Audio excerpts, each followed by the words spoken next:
Numbers chapter 35. And the Lord spoke to Moses in the plains of Moab by the Jordan, across from Jericho, saying, Command the children of Israel that they give the Levites cities to dwell in from the inheritance of their possession. And you shall also give the Levites common land around the cities. They shall have the cities to dwell in, and their common land shall be for their cattle, for their herds, and for all their animals. The common land of the cities which you will give the Levites shall extend from the wall of the city outward 1,000 cubits all around. And you shall measure outside the city on the east side 2,000 cubits, on the south side 2,000 cubits, on the west side 2,000 cubits, and on the north side 2,000 cubits. The city shall be in the middle. This shall belong to them as common land for the cities. Now among the cities which you will give to the Levites, you shall appoint 6 cities of refuge, to which a manslayer may flee. And to these you shall add 42 cities. So all the cities you will give to the Levites shall be 48. These you shall give with their common land. And the cities which you shall give shall be from the possession of the children of Israel. From the larger tribe you shall give many, from the smaller you shall give few. Each shall give some of its cities to the Levites, in proportion to the inheritance that each receives.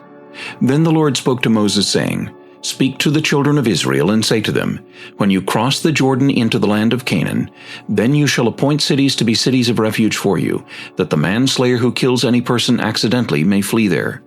They shall be cities of refuge for you from the avenger, that the manslayer may not die until he stands before the congregation in judgment. And of the cities which you give, you shall have 6 cities of refuge.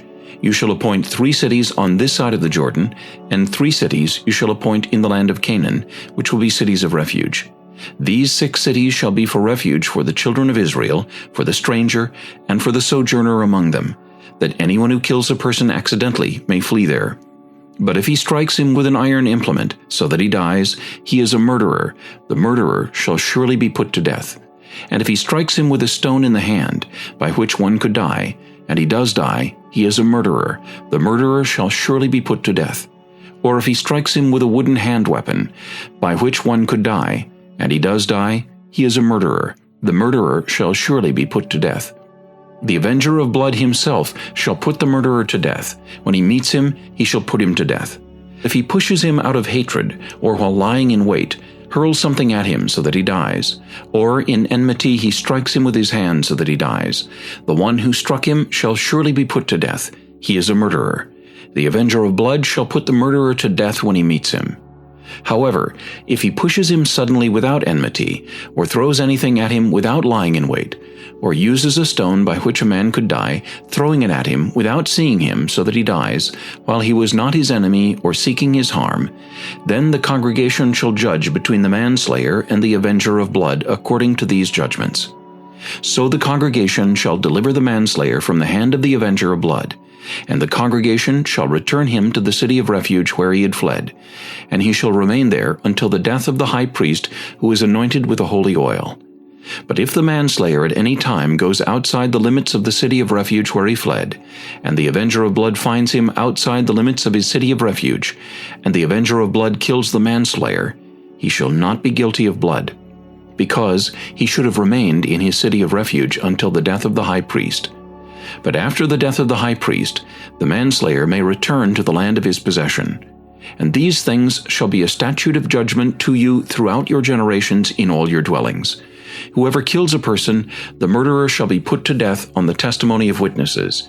But one witness is not sufficient testimony against a person for the death penalty.